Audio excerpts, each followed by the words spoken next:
Olá de novo, alunos de eletromagnetismo, vamos para a questão 3. Também vou falar outra coisa antes de resolver a questão 3. Isso aqui é uma solenoide. A solenoide ele é a estrutura eletromagnética mais importante que a gente tem. Por quê? Por quê? Porque é a mais útil. Por que é útil? Lembra num fio, né? Se eu tivesse um fio passando corrente aqui, o que acontecia, né? Regra da mão direita, criava um campo ao redor desse fio aqui, né? O campo está fazendo assim, tá? Mas isso é útil para um técnico? Isso é útil para a humanidade? Pouco, né? O que Ørsted conseguiu fazer? Ørsted ele viu que isso aí mudava a direção de uma bússola. Mas mudar a direção de uma bússola não é uma aplicação lá muito boa, né? Mas qual que é uma aplicação boa? Se eu, ao invés de conseguir mudar a direção de uma bússola, eu conseguisse movimentar coisas úteis de verdade, aí a gente está falando de outra coisa. Por que que numa solenoide, então, ela é tão importante? Porque numa solenoide, dependendo de onde está passando a corrente, tanto por aqui quanto por aqui, sempre, independendo, perdão, ela vai criar no interior dela um campo magnético retilíneo numa direção. E isso é algo muito poderoso, porque agora eu consigo empurrar coisas para um lado ou para o outro, só com a força magnética. Então vamos ver aqui. Essa questão tem um probleminha na 13, eu esqueci de colocar onde é que está entrando essa corrente, então você poderia adotar uma referência, né? Eu depois mandei lá no grupo que tem uma corrente entrando por aqui, certo? Aqui a gente tem uma corrente. Então, antes da gente começar a resolver, colocar os números, né? Isso aqui é uma solenoide que tem um núcleo. Um núcleo ali, até eu coloquei do material constituído de ferro, que tem o MIR 5000, né? 5000. Então, o que significa? Que ele é 5000 vezes mais magnetizável do que o vácuo, né? Ou o ar, que são muito próximos. Mas o que a gente precisa saber aqui? Ó? Vamos usar a regra da mão direita. Esse fio está passando por trás da solenoide, tá vendo?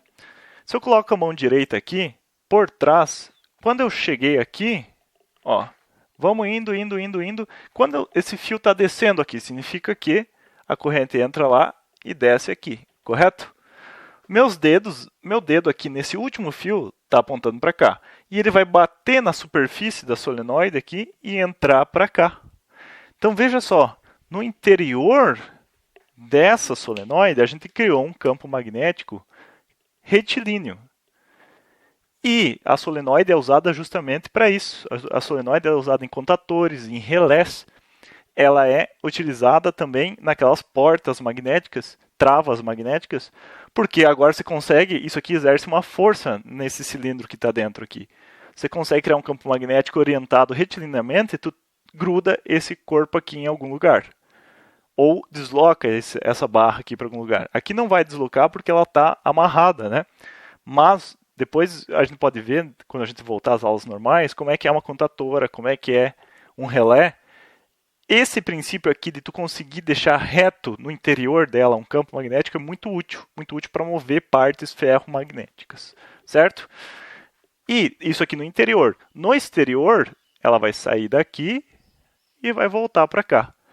Né? O campo acaba difuso. Naquele vídeo extra que eu mandei no material de vocês, lá da aula retrasada, eu acho que era, retrasada ou passada, tinha um vídeo mostrando como é que é o campo magnético numa solenoide, o que acontece. E a grande vantagem é que no interior dela ele é retilíneo. Então se você colocar coisas no interior de uma solenoide, você vai conseguir, e elas forem ferromagnéticas, você vai conseguir deslocar elas. Certo? Então, esse item aqui já é o item, a letra D. Essa aqui é a nossa letra D do problema, que ele pede o sentido do campo. Então, o sentido do campo é esse. De novo, revisando, o dedo aqui está entrando aqui, está dando as voltas. Onde ele estiver saindo, deixa a mão ali. Ó. E ó, meus dedos entram por aqui, entram nessa parte solenoide. Isso é uma figura 3D. É um pouco difícil de ver, né? Mas é assim que ocorre. Então, nossa letra D já está pronta. Agora vamos para os valores. Vamos lá, uma solenoide de 200 voltas, né? Então, o que é 200 voltas? Primeira coisa que a gente faz no exercício de eletromagnetismo desses é pensar qual que é a fórmula que eu tenho que usar. E a fórmula da do campo numa solenoide, então,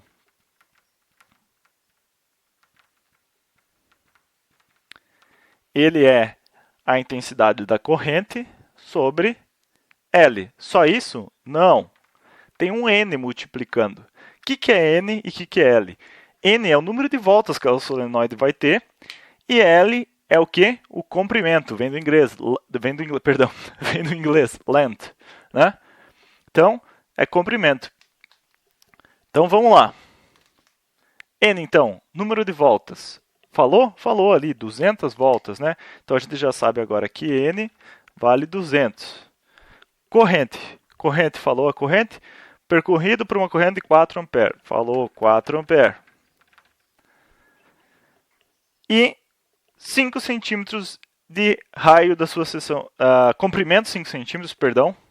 Tem comprimento, então L é 5 centímetros. Já vou pôr em metros aqui. 5 centímetros em metros é 0,005 metros. Tem que usar sempre metros.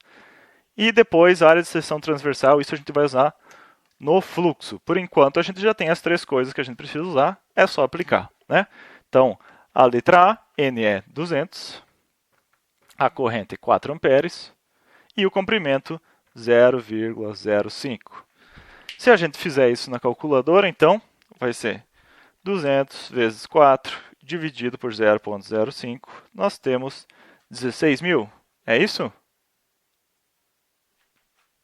Deixa eu olhar meu gabarito aqui. É isso aí, né? Tá certo. Então, 200, de novo, 200 vezes os 4 amperes, vezes 0,05. Opa, perdão. 200 dividido por... Isso aí, 16.000. Então, veja como esse campo é forte, né? Esse campo aqui, 16.000, o quê? Intensidade de campo, ampere por metro. Só pelo fato de a gente colocar 200 voltas, né, empilhar elas com um núcleo, olha quão forte ficou o campo magnético. Por isso que a solenoide ela é tão útil, serve até para erguer carro, né? Então vamos lá. Essa é a letra A. Vamos para a letra B. Letra B, o valor da indução magnética no centro do núcleo. O que é indução magnética? Ele quer saber o B. Eu vou apagar aqui. Então, a letra A deu 16.000, né? Eu vou apagar aqui para ficar melhor para vocês verem aqui. Então, letra B é a indução magnética que ele quer saber.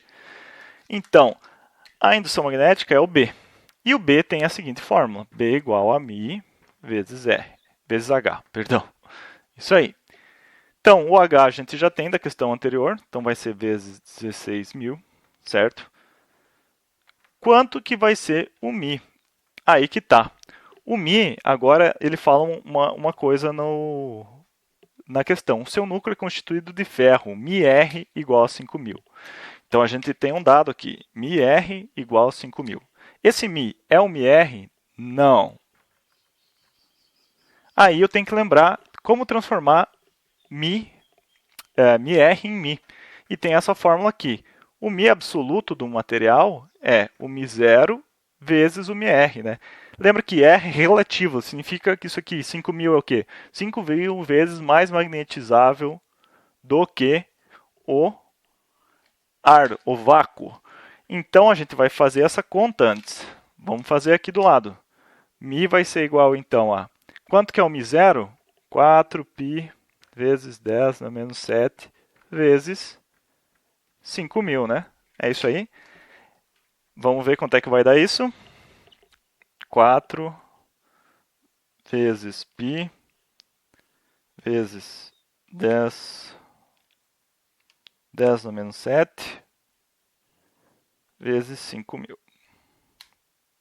Então, eu tenho aqui 6,28 vezes 10 na menos 3. Então, o μ agora é 6,28 vezes 10 na menos 3, o que? Henry por metro, unidade de permeabilidade magnética. Se quisesse escrever em padrão técnico, 6,28 mili Henry por metro, né?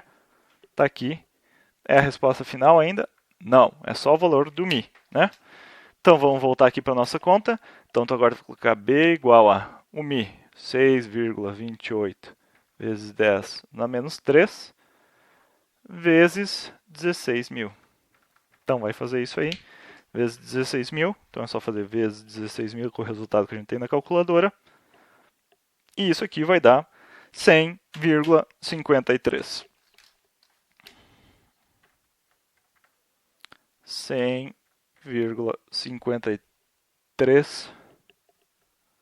O que Tesla? Um campo extremamente alto. Esse campo existe, professor? Provavelmente não, né? A gente nunca tem um material tão bom condutor assim, que é 5.000, né? Para dar 100 Tesla é algo gigantesco, assim. Uma máquina de ressonância magnética chega ali por volta dos 7 Teslas, né? Então, é um campo absurdo. É um exercício teórico, claro, né? Mas está aqui a conta, certo? Letra C. Agora sim, agora eu vou apagar tudo isso aqui que a gente estava conversando. E vamos fazer a letra C. Na letra C, ele quer saber o fluxo magnético. O fluxo magnético foi da terceira aula nossa, eu não dei muita importância para ele, né? Mas é algo muito importante. Talvez tenhamos que aumentar o ênfase no fluxo. Fluxo, agora sim, fluxo magnético, isso aqui é a letra grega φ, é igual a indução magnética vezes S, que é a área da seção transversal, vezes o seno do ângulo das linhas de indução com a seção transversal. B, acabamos de calcular, né? 100,53, era isso, né? Então, B está aqui, 100,53. Agora, área de secção transversal. Então, esse aqui é o nosso fluxo. O que é a área de secção transversal? Eu vou pintar aqui de azul, ó. É a área deste círculozinho aqui, ó. Essa é a minha secção transversal, né? É a minha bitola do meu núcleo ali. Como é que eu calculo a área de um círculo? Isso eu não passei para vocês, mas isso é matemática, né? A área de um círculo, então, vou colocar aqui em outra cor, vou colocar em roxo aqui, ó. A área de um círculo, vou colocar aqui do lado. A área de um círculo é 2 vezes π vezes o quê? O raio. Não, essa é o comprimento. Eita, nós. Agora sim. Área, né? É π vezes o raio ao quadrado. Certo? Então, eu tenho que fazer π vezes o raio ao quadrado. Qual que é o raio? Olha ali, o raio de sua secção transversal é 20 milímetros. Então, está ali. Esse R aqui é 20 milímetros. Ou seja, daqui até aqui, isso aqui tem 20 milímetros.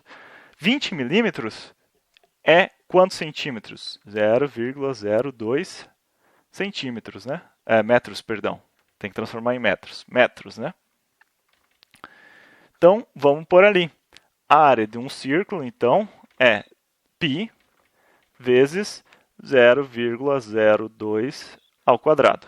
Vou fazer essa conta na calculadora, usar o π da calculadora. Vamos fazer 0,02 ao quadrado primeiro. 0,02 ao quadrado vai dar 0,00004 vezes π. E aí temos 1,256 vezes 10 a menos 3, né? Então, 1,26 aproximadamente vezes 10 na menos 3, o quê? Metros quadrados, é a área de um círculo. Então, esse resultado aqui, o 1,26 vezes 10 a menos 3 metros quadrados, é 1,256 na minha calculadora, eu arredondei para 26, é o valor que tu vai colocar ali. Então, vai ser 1,26 vezes 10 na menos 3. E por último, tu só precisa saber agora o seno do ângulo de inclinação. Quanto que é? Esse ângulo aqui, olha só, ele não passa sempre reto, a gente não criou um campo reto em relação à minha seção transversal em qualquer lugar.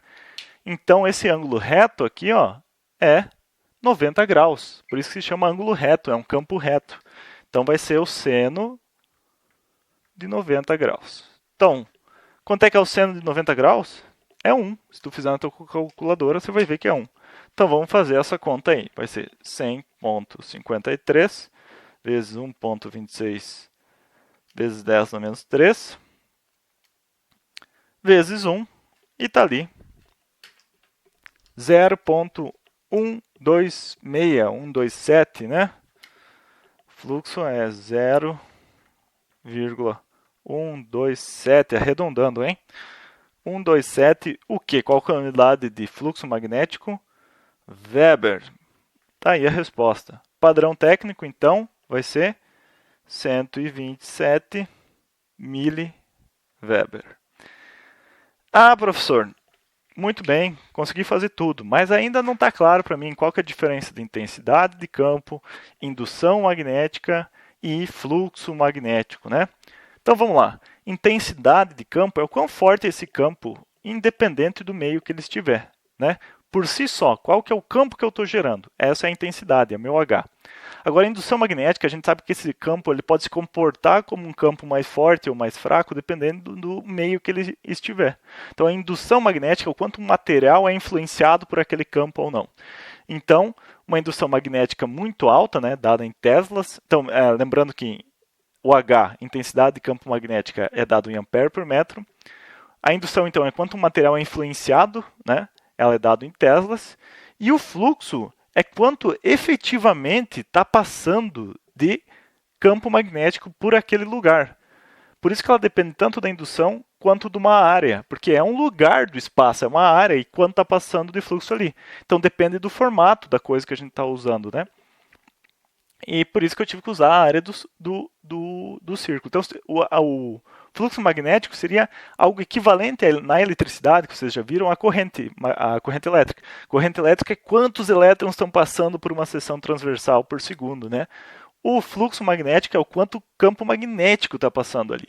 E isso é muito importante, porque variando o fluxo, depois que a gente estudar geradores, né? Variando o fluxo, você cria corrente elétrica. Então, guardem essa informação. Vou precisar saber disso na nossa prova? Não, mas você tem que saber calcular. Então, num fio, numa espira, campo resultante de fios, espiras e, mais importante, numa solenoide, né? Valeu, qualquer dúvida é só mandar um WhatsApp. Aquele abraço.